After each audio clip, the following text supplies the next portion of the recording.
तो क्या एक्चुअली में बार्सिलोना पे लगे करप्शंस सही हैं? क्या एक्चुअली में यहाँ पर ला लीगा की जो अगर हम बात करें प्रोसिक्यूटर्स की या इस पूरे ला लीगा यूएफए की अगर हम बात करें, क्या ये पूरा नेक्सस बार्सिलोना के अगेंस्ट एक कॉन्स्पिरेसी पका रहा है? क्या सही में यहाँ पर जो बार्सिलोना अब तक के ला लीगा जीते हैं एक सर्टेन पीरियड ऑफ टाइम में, वो मेसी के बैलन डोर्स, वो गोल्स, वो मैजिक मोमेंट्स, क्या वो एक धोखा है? या फिर कहीं ना कहीं एक बार फिर से यहाँ पर लेपोर्ता और इस पूरे बार्सिलोना फैमिली की बात करें तो एक बार फिर से उनको सारी चीज़ों को गलत प्रूफ करना पड़ेगा और बार्सिलोना को यहाँ पर टॉप पे लेके आना पड़ेगा? और क्या इन सब के चलते बार्सिलोना को ला लीगा से बाहर किया जा सकता है? या फिर अगर ये एलिगेशन सही में प्रूफ किए जा सकते हैं तो क्या बार्सिलोना का भी वही हाल होगा जो कि यूवेंटस का हाल हुआ था कैल्सियोपोली स्कैंडल में? Hey guys, it's Vihansh, welcome back to an exclusive episode जहां पर आज हम बात करने वाले हैं इस Barcelona Negreira referee scandal case के बारे में। और पर्टिकुलरली आप इसको इस मिनी सीरीज का एक पहला एपिसोड मान सकते हो, क्योंकि सही बताऊं तो देखो यार, अभी तक कोई जजमेंट पास नहीं हुई है, कोई सैंक्शन नहीं हुआ है, कुछ प्रूव नहीं हुआ है। और ऑलरेडी अगर मैं फुटबॉल फोरम्स को स्क्रॉल करूँ ना तो मेरे को सिर्फ जजमेंट ही दिख रहे हैं। मेरे को कोई no facts, no context, no यहाँ पर अगर हम ओपिनियंस की बात करें तो ओपिनियंस में भी जजमेंट अपने सामने निकल के आ रहा है कि हाँ बार्सिलोना को बाहर कर दिया जाए, हाँ बार्सिलोना दोष है, यहाँ पर ला लीगा को बाहर कर दिया जाए। ला लीगा को कैसे बाहर करेंगे? लेकिन आज के इस एपिसोड में यार हमने इस चीज़ पे मेक श्योर किया है कि इस पूरे केस का जो फाउंडेशन है वो तुमको पता होना चाहिए। इस एपिसोड को देखने के बाद तुमको ये पता चल जाएगा कि बार्सिलोना कितने पानी में है और एक्चुअली में ला लीगा कितने पानी में है। दूध का दूध और पानी का पानी तो अगले एक एपिसोड में करेंगे जैसे जैसे सैंक्शन सामने आएंगे और ये पता चलेगा कि क्या सही में ही ये जो प्रोसिक्यूटर्स हैं इन पे कुछ है भी, या फिर बस ये अपना यूकेजी और एलकेजी का नर्सरी और ये उनका रिपोर्ट कार्ड लेके वहां पहुंच गए प्रोसिक्यूटर्स के ऑफिस में। क्या यहाँ पर सिर्फ कंटेक्स्ट और वो चीज़ होती है ना कि इनको दबाना ही है? और हमने पिछले टाइम में देखा है कि अगर हम रियल मैड्रिड, यूवेंटस और बार्सिलोना, यहाँ पर रियल मैड्रिड इतनी फाइनेंशियली स्ट्रांग है कि इनका लिटरली चाहकर भी कुछ नहीं उखाड़ सकते, लेकिन बार्सिलोना और यूवेंटस को बात बात पे दबाने की कोशिश चलती है। क्या सही में सिर्फ इसी पूरे कंटेक्स्ट में या फिर सीवीसी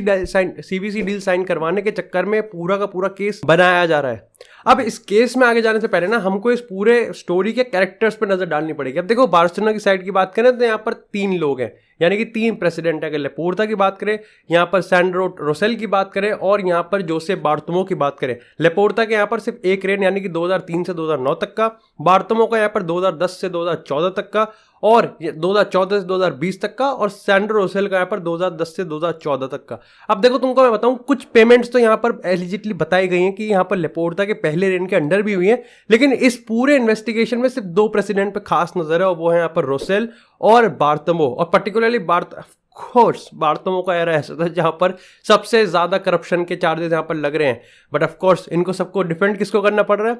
यहाँ पर जॉन लेपोर्ता को। एक है यहाँ पर डासनेल 95, ये वो कंपनी है जो कि रेफरिंग कमेटी, अगर हम बात करें स्पेनिश रेफरिंग कमेटी की बात करें, उसके वाइस प्रेसिडेंट एनरिक नेग्रेरा की हैं, जो कि इस पूरे केस के सबसे बड़े विलन बताए जा रहे हैं, जिसने वो पोस्ट को 1998 से 2014 तक होल्ड किया था। अब इस पूरे केस की अगर हम स्टार्टिंग की बात करें ना, स्टार्ट होती है मिड फरवरी से। ये तब होता है जब यहाँ पर बार्सिलोना के प्रोसिक्यूटर्स ये पता लगा लेते हैं कि भैया कुछ टाइम से ना, एक सर्टेन टाइम पीरियड से बार्सिलोना के बीच और एक कंपनी के बीच यहाँ पर कंटिन्यूस पेमेंट्स होती हुई जा रही हैं, जिसका कोई अता पता ठिकाना नहीं है। लेकिन जब इस कंपनी की ट्रांजेक्शन्स का अता पता और ठिकाना तीनों पता लगा लिया तो पता चला कि भैया ये तो कुछ घोटाला है। अब यहाँ पर इसमें यह भी पता लगाया गया कि जब हमने अगर टैक्स अथॉरिटीज की बात करें तो उन्होंने डासनेल 95 कंपनी के फाइनेंशियल रिकॉर्ड्स को भी चेक किया तो उसमें भी खामियां निकली और उसमें भी काफी ज्यादा इरेगुलरिटीज थी। लेकिन इस पूरे ट्रांजैक्शन को लेके जो तमाम यहाँ पर ओपिनियंस है और तमाम यहाँ पर सबकी स्टोरीज हैं वो भी अपने आप में काफी ज्यादा इंटरेस्टिंग है। सबसे पहले अगर हम यहाँ पर नेग्रेरा की बात करें तो उन्होंने यहाँ पर एक टाइम पे ये चीज कंफर्म करी कि हाँ यहाँ पर कुछ भी रिटर्न नहीं है, सिर्फ वर्बल एग्रीमेंट है। लेकिन यहाँ पर अगर हम यहाँ पर बार्टोमो की बात करें तो उन्होंने कहा कि हाँ मेरे पास फाइल आती थी और यहाँ पर इन ट्रांजैक्शंस को अप्रूव भी किया गया था एक हद तक, लेकिन 2018 में बार्सिलोना के एक्सपेंस को रोकने के लिए हमने ये ट्रांजैक्शन रुकवा दी थी। लेकिन इस पूरे केस को लेके यहाँ पर जब बार्टोमो से पूछा आता है या फिर अगर हम तमाम बार्सिलोना की बात करें तो उन्होंने कहा कि ट्रांजैक्शन सिर्फ इसलिए हुई थी जिससे जो हमारे प्रोफेशनल प्लेयर्स हैं बार्सिलोना के, उनको ये पता चले कि उनको किस तरीके से गलतियों को इग्नोर करना है और प्रोफेशनल बिहेव करना है रेफरीज के सामने, और इसीलिए कहीं ना कहीं नेग्रेरा के साथ डील हुई थी। लेकिन आगे जाके इस स्टोरी को बदल दिया जाता है और ये कहा जाता है कि नेग्रेरा के सन के साथ डील हुई थी, और यहाँ पर सिर्फ और सिर्फ डासनेल 95 नहीं थी बल्कि एक और कंपनी थी जिसका नाम तुमको सामने स्क्रीन पे भी शो भी हो रहा होगा। अब यहाँ पर अगर थोड़े नंबर्स की बात करें ना तो जब प्रोसिक्यूटर्स ने पता लगाया कि 2016 से 2018 के बीच में लगभग 1.5 मिलियन डॉलर्स यहाँ पर पे किए गए थे बार्सिलोना से इस कंपनी को, और यहाँ पर अगर हम जब खंगाला गया इस पूरे पेपर्स को और खंगाला गया और इस फूड चेन में ऊपर गया तो पता चला लगभग टोटल 7.8 मिलियन डॉलर्स यहाँ पर पे किए गए हैं ओवर द पीरियड ऑफ 2013 से लेकर 2018, लगभग 15-16 साल तक। और ये इंपॉर्टेंट इसलिए क्योंकि इस 15-16 साल के बीच एक्चुअली में एनरिक नेग्रेरा वाइस प्रेसिडेंट थे उस रेफरी कम्युनिटी के और उस कमेटी के, और उसको यहाँ पर इस चीज़ के लिए हायर किया गया। अब यहाँ पर जब हम बात करते हैं कि प्रोसिक्यूटर यानी कि केस जो ये केस बना रहे हैं, तुम कह सकते हो कि मान लो पुलिस है जो चार्जशीट फाइल कर रही है, जब उन्होंने यहाँ पर कोर्ट में अपने पेपर सबमिट करे तो उन्होंने बयां किया है कि इस वर्बल एग्रीमेंट के तहत यहाँ पर बार्सिलोना ने और नेग्रेरा के बीच में पैक्ट हुआ था, जहाँ पर नेग्रेरा का काम ये था कि वो ये मेक श्योर करे कि तमाम क्लच डिसीजंस में बार्सिलोना को फेवर किया जा सके, चाहे वो बात हो बड़े बड़े मैचेस की, चाहे वो बात हो बड़े बड़े की मोमेंट्स की। ये सच है या फिर झूठ है ये तो खैर आने वाले एपिसोड्स में पता चलेगा, और लास्ट में मैं तुमको अपना ओपिनियन भी दूंगा, लेकिन यही चीज़ एक्चुअली में कही गई है। अब इसके रिगार्डिंग यहाँ पर अगर हम चार्जेस की बात करें तो देखो, सबसे पहले तो क्योंकि जो पेमेंट है वो एक बार नहीं बल्कि सेट ऑफ टाइम पीरियड में हुई है, तो इसको एक क्राइम कहा गया है, जो है कंटिन्यूस करप्शन, जिसको हम एक्चुअली में कहते हैं यहाँ पर कंटिन्यूड करप्शन इन बिजनेस, और ये एक क्राइम ही है वहाँ पर स्पोर्ट्स उसमें। और इसके तहत यहाँ पर बार्सिलोना पे 3 चार्जेस लगे हैं। सबसे पहले तो करप्शन का, दूसरा यहाँ पर फॉल्स एडमिनिस्ट्रेशन का, और तीसरा यहाँ पर फॉल्सिफाइंग कमर्शियल डॉक्यूमेंट का, यानी कि डॉक्यूमेंट आपके झूठे बनाने और यहाँ पर उसको दिखाने का भी आरोप है। तो क्या यहाँ पर स्पोर्टिंग पनिशमेंट हो सकती है? क्या सही में यहाँ पर लालिगा से बाहर किया जा सकता है? देखो यहाँ पर येवियर तेबस कितना ही बड़ा सांप हो, लेकिन उसने इस चीज़ को कंफर्म कर दिया है कि बार्सिलोना पे कोई भी स्पोर्टिंग पनिशमेंट नहीं हो सकती, क्योंकि केस को हुए, कांड को हुए 3 साल से ज़्यादा हो चुका। यानी कि लालिगा की रूल बुक में टाइम बार का हिसाब है, अगर कोई भी केस 3 साल से पुराना है तो उसके रिगार्डिंग स्पोर्टिंग पनिशमेंट नहीं हो सकती। लेकिन ये रूल एक्चुअली में यूएफए नहीं मानता। यूएफए की रूल बुक में टाइम बार का कोई हिसाब नहीं, और यूएफए अगर चाहे तो डंडा कर सकती है। और वो मेरे को लगता है कि अगर यहाँ पर ज़्यादा इनका कोई नेक्सस है, अगर कोई प्लानिंग है, जो कि मेरे को लगता है कोई प्लानिंग के बिना ये काम हो ही नहीं सकता, तो यूएफए यहाँ पर अड़ंगा डाल सकती है और बार्सिलोना के लिए डेफिनेटली चीज़ें काफ़ी ज़्यादा मुश्किल हो सकती है। लेकिन अगर मैं रिपोर्ट्स की बात बताऊँ तो टोटली यहाँ पर इकोनॉमिक पनिशमेंट देने की बात हो रही है बार्सिलोना को, ना ही कोई स्पोर्टिंग पनिशमेंट। यानी कि लीग में पॉइंट्स कटने की बात करें या फिर किसी भी कंपटीशन में इनको पार्टिसिपेट करने से मना करने का कोई हिसाब ज़्यादा है नहीं। अच्छा, इस पूरे किस्से के रिगार्डिंग जब मैनेजर से पूछा था कि भाई उनका क्या वर्ड्स है, क्योंकि अगर यहाँ पर बार्सिलोना ये कह रही है कि हमने तो सिर्फ इस रिपोर्ट के लिए, जो कि सही बताऊँ तो बाकी सारे क्लब भी करते हैं, कि हमने बस ये रिपोर्ट्स मंगवाने थे कि किस तरीके से हमारे प्लेयर्स को प्रोफेशनली बिहेव करना है रेफरीज के सामने। तो पर्टिकुलरली यहाँ पर जब अगर हम बात करें बड़े बड़े मीडिया हाउसेस की, जब उन्होंने बार्सिलोना के अंदर के लोगों से पता लगाया कि भाई क्या तुमने वो रिपोर्ट देखी है, तो यहाँ पर सबसे पहले अगर वालवर्दे की बात करें 2017 से 2020, तो उन्होंने यहाँ पर ये चीज़ मेंशन किया कि उनको भनक भी नहीं थी कि एक्चुअली में कोई रिपोर्ट यहाँ पर एग्जिस्ट करती है या नहीं करती है। उन्होंने कहा कि दासनिल 95 की रिपोर्ट या फिर कोई रेफरी की रिपोर्ट को लेकर मेरे पास कोई खबर नहीं थी और ना तो मैंने कभी देखा। साथ में उन्होंने ये चीज़ कहा कि अगर एथलेटिक बिल्बाओ की बात करें, जहाँ पर करंटली अभी वो हैं, तो वहाँ पर भी यहाँ पर इस तरीके की रिपोर्ट्स आती हैं और उनको उनकी पूरी जानकारी होती है और वो उस टेक्निकलिटी में जाते भी हैं। वहीं अगर पेप गार्डियोला की बात बताएं तो उन्होंने खैर सामने आके कुछ कहा नहीं है, लेकिन रिपोर्ट्स की बात करें तो उनके जो क्लोज सोर्सेज है उन्होंने भी ये चीज़ मानी है कि पेप गार्डियोला को भी कभी इन रिपोर्ट्स को देखने को नहीं मिला, या फिर कह सकते हैं कि उनको भी इस रिपोर्ट के बारे में नहीं पता था।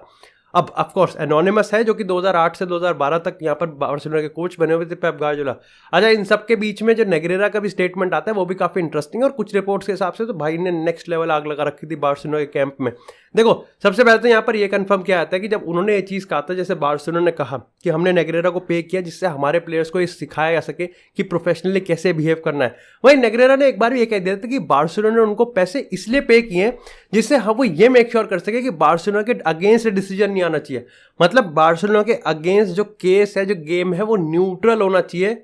इसलिए यहाँ पर बार्सिलोना को बार्सिलोना से पैसे लिए गए थे। कुछ रिपोर्ट्स के हिसाब से जब 2018 में ये यहाँ पर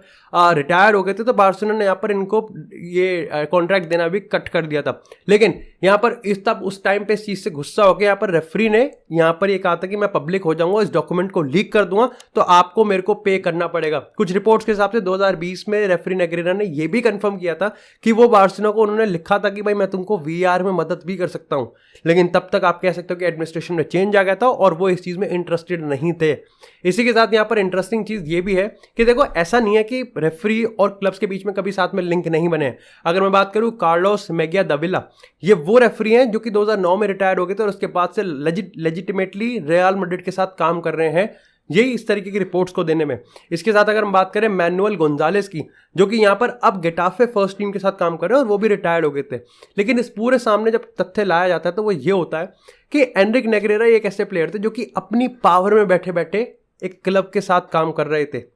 एलिजिडली, और वो भी उस पोजीशन में बैठे हुए थे जहाँ पर एक्चुअली में वो डायरेक्टली और इनडायरेक्टली चीज़ों को अफेक्ट कर सकते हैं। लेकिन इसके साथ ही अगर हम पेमेंट स्ट्रक्चर की बात करें तो कुछ रिपोर्ट्स के हिसाब से पहली पेमेंट 2003 और 2004 के सीजन में हुई थी जब लेपोर्ता उस टाइम प्रेसिडेंट थे, और पहली हुई थी $145,758 की, और उसके बाद 2009 से 2010 सीजन के बाद से 2018 तक लगातार हर सीजन पेमेंट हुई थी 600,000 की, और ऐसे टोटल $7.8 मिलियन की पेमेंट हुई थी over the span of literally 17-18 years.